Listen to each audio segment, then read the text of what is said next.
C'est l'histoire de l'ogre. L'ogre, il est chez lui, il s'ennuie. Pourtant, c'est beau chez l'ogre. Ah, il y a tout ce qu'il faut chez l'ogre, vous verriez ça. Il y a une cuisine équipée, une salle de bain équipée, des toilettes équipées, il y a un jacuzzi, il y a même le petit appareil pour couper les concombres en tranches toutes fines. C'est drôlement pratique si t'aimes les concombres. Mais l'ogre, il déteste les concombres. C'est beau chez l'ogre, mais l'ogre, il s'ennuie. Faut dire que sa maison, elle est sous la terre. La maison de l'ogre, elle est sous la terre, alors forcément, il n'y a jamais personne qui passe. Alors si parfois t'as un ver de terre qui passe, parfois t'as une taupe qui passe, alors l'ogre, il essaye de faire copain avec le ver de terre, avec la taupe, d'engager la conversation, mais les taupes et les vers de terre, niveau conversation, alors au bout d'un moment, l'ogre, il en a marre, il prend le ver de terre, il prend la taupe et il les bouffe. Et après il pleure, parce qu'il s'ennuie et qu'il n'a pas de copain. Mais voilà qu'un jour, il y a une idée qui germe dans la tête de l'ogre.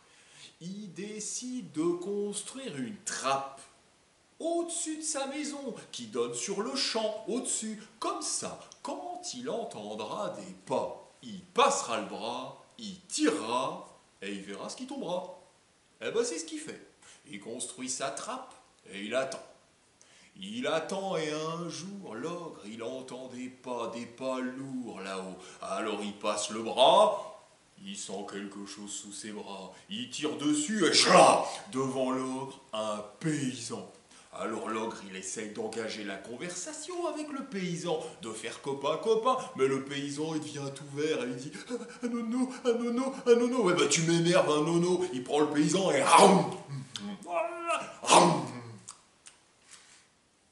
et après il pleure, parce qu'il n'a pas de copain et qu'il s'ennuie. Oh. Mais voilà qu'un jour, l'ogre entend des pas là-haut. Léger, léger, léger.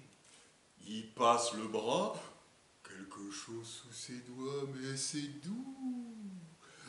Bien plus doux qu'une jambe de paysan. Pas poilu du tout. Il tire dessus, je la vois, une fille.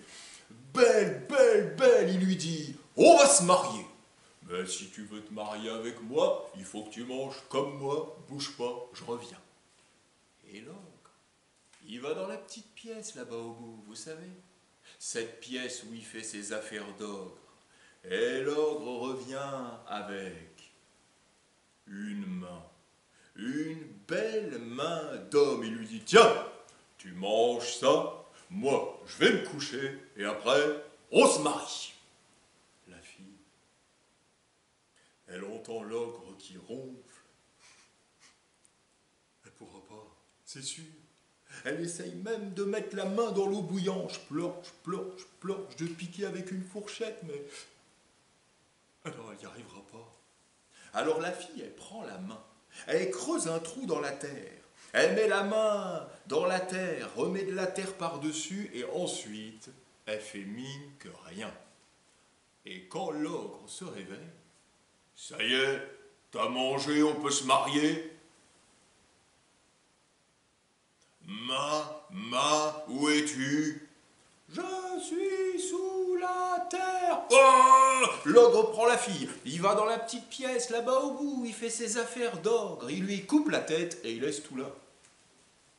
Et après l'ogre, il se met à pleurer, parce qu'il est tout seul, qu'il s'ennuie et qu'il n'a pas de copain, ni de copine, ni rien. Et voilà qu'un jour il entend des pas là-haut dessus. Bon, allez, j'essaye encore une fois. Il passe le bras.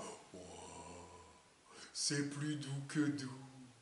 Il tire dessus, là, une deuxième fille encore plus belle. On va se marier. Mais si tu veux te marier avec moi, il faut que tu manges comme moi. Bouge pas, je reviens. Il part dans la petite pièce là-bas au bout, celle où il fait ses affaires d'ogre. Et il revient avec un bras. Un beau bras d'homme poilu, musclé, avec un tatouage dessus. Tiens, tu manges ça, moi je vais me coucher, et après, on se marie. La fille, elle pourra pas, non. Non, c'est sûr, elle pourra pas. Alors elle va dans les toilettes de l'ogre. Elle met le bras dans les toilettes. Elle tire la chasse d'eau. Et elle fait mine que rien. Et quand l'ogre se réveille, ça y est, t'as mangé, on peut se marier. Bras, où es-tu? Oh, l'ogre, il prend la fille, va dans la petite pièce là-bas au bout, fait ses affaires d'ogre, il lui coupe la tête et il laisse tout là. Et après, vous connaissez la suite. Pas de copain, pas de copine. Oh. Bon. Un jour, l'ogre, il entend des pas là-haut, léger, mais là, il dit non, ouais.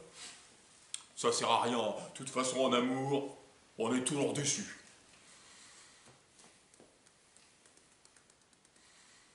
Bon, mais c'est la dernière fois. Il passe le bras. Oh, bon. Tire dessus, je là.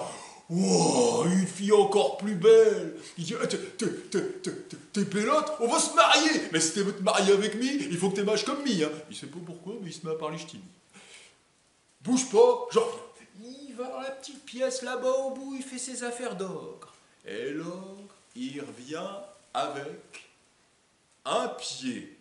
Un beau pied d'homme avec des ongles longs et noirs, des champignons entre les orteils.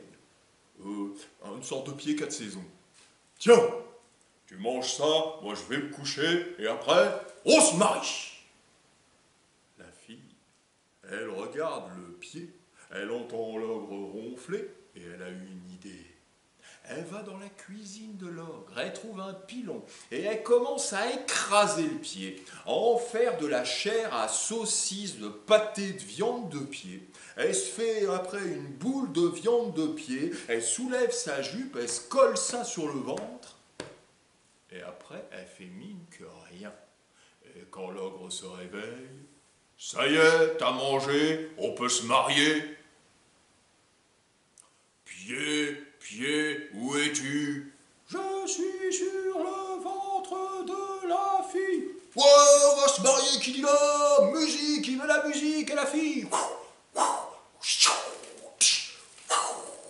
Il a fait danser, il sort à boire, à manger, à boire, à manger. L'ogre, il boit, mange. Il dit, ah, tiens, voilà les clés de la maison. Tu peux aller partout où tu veux, sauf cette petite clé-là. C'est pour la pièce là-bas au bout. Là, celle-là, elle est que pour moi. Et l'ogre, il a bu, et tellement bu et mangé qu'à la fin, l'ogre, il s'est endormi. Mais les ogres, quand ça dort, ça continue de parler. L'ogre, qu'est-ce qu'il y a dans la petite pièce là-bas au bout? Il y a les morts. Bah s'ils sont morts, l'ogre, s'ils sont morts, pourquoi je peux pas y aller? Ils peuvent pas ressusciter? Moi je peux. Avec pommade. Quelle pommade, l'ogre?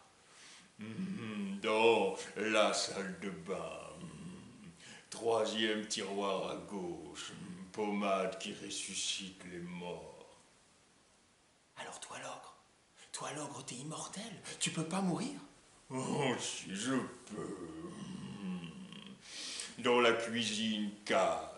Dans la cage, oiseau. Et alors, l'ogre? Dans tête d'oiseau, œuf, écrasé œuf sur tête d'ogre et ogre meurt. Alors la fille, à pas délicat de fille, elle est allée dans la cuisine. Elle a vu une cage. Dans la cage, il y avait un oiseau. Avec ses doigts délicats de fille, elle a ouvert la porte de la cage. Avec ses doigts délicats de fille, elle a pris l'oiseau. Avec ses doigts délicats de fille, elle lui a arraché la tête. Avec ses doigts délicats de fille, elle a pris l'œuf à l'intérieur de la tête de l'oiseau. Et retournée auprès de l'ogre qui dormait.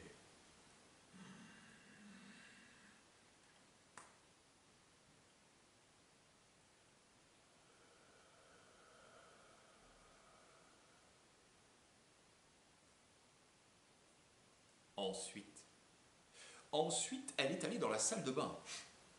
Troisième tiroir à gauche, elle a trouvé la pommade. Et puis elle a pris la petite clé, vous savez, celle qui ouvrait la porte de la petite pièce là-bas au bout, celle où il faisait ses affaires d'or. Elle a ouvert la porte et quand elle est entrée, je vous raconte pas le chantier. Il y avait des corps et des têtes partout par terre, des corps et des têtes partout par terre.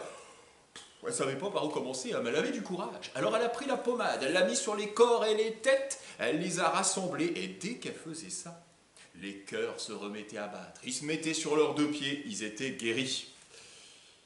Ouais, mais cette fille-là, c'est vrai qu'il y en avait là-dedans, mais elle était un peu speed. Ben oui, elle a été trop vite, elle a fait n'importe quoi, il n'y en a pas un qui était raccord. Hein. Il y avait une tête de chevalier sur un corps de princesse, une tête de paysan sur un corps de vache, la tête de ma sœur sur le corps du facteur, c'était n'importe quoi. Enfin, pas tout à fait, parce que soudain, devant la fille, est apparu l'amour de sa vie. C'était un corps de paysanne, avec tout ce qu'il faut, là où il faut surmonter, d'une tête de vieillard à barbe blanche, un vieux avec des seins, elle a trouvé ça super sexy. Ils se sont pris par la main, ils sont sortis de chez l'ogre, et ils sont partis vers le soleil couchant, suivis par tous les autres avec leurs drôles de tête, leurs drôles de corps. Vous auriez dû voir ça, c'était drôlement beau. Et en plus, il y a une autre bonne nouvelle. C'est que depuis ce jour-là, l'ogre, il ne s'est plus jamais ennuyé. Cette histoire est terminée. Portez-vous bien et à bientôt, j'espère, dans une vraie salle. Allez, bye bye.